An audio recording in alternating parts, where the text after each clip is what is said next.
Hello, hello, it's Brian at Baru Art, and welcome to another Wordle drawing.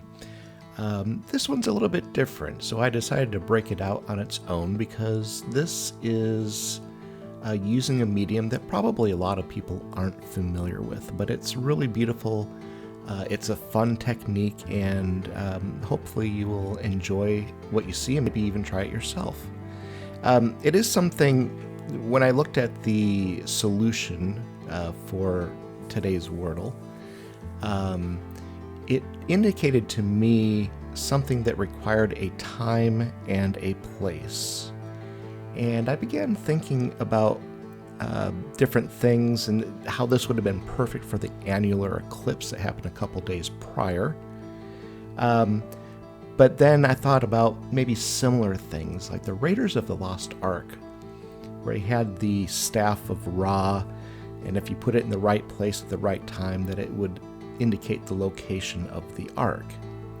And there are lots of ancient sites that do similar things in ways. Stonehenge, Newgrange, Machu Picchu. If you're present at a certain time, like at the solstice, you will be able to observe certain phenomenon at that location. And I selected Chichen Itza, which at the spring equinox, you can see an optical illusion of, they call the sun serpent. And I liked this because the pyramid itself has a simple, iconic style.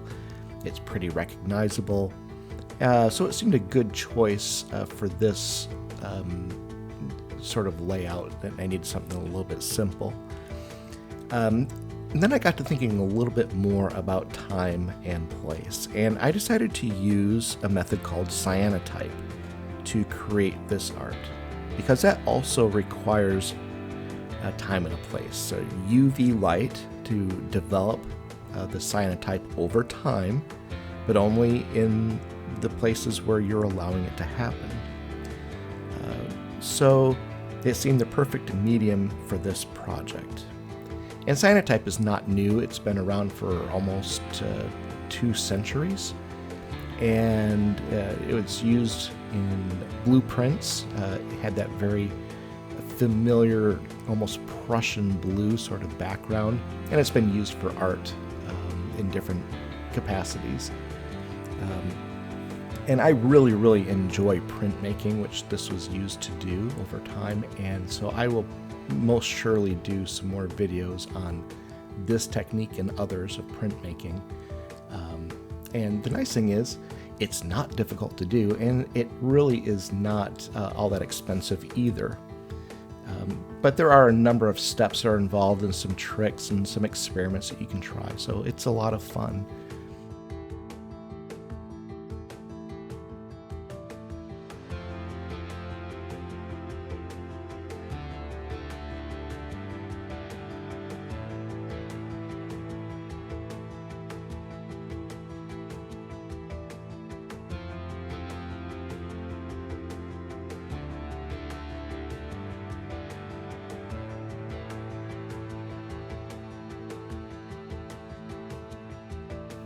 One of the things I did on this piece that is a little bit unusual in using the cyanotype solution is to use that to paint directly the forms that I wanted to expose. And I did that for a couple reasons. One was it was a lot easier to get to the result I was looking for.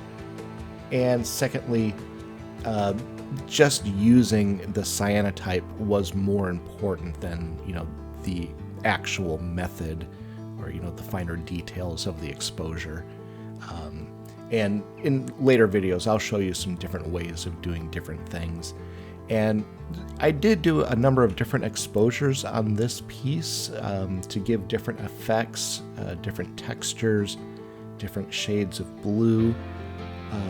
And I think in the end, the result ended up being very nice. Something that I liked, considering the inexactness of the process. So hopefully you found this interesting, and maybe you want to try it out yourself. I will surely be doing some instructional videos on this process on cyanotype, and probably some other ones on different types of printmaking. So, check out some of the other videos. Click subscribe and hit alerts so that you know when those happen. But until then, check out some of the other videos on the Wordle drawings for October 23. I hope you enjoy them, and thank you very much for watching.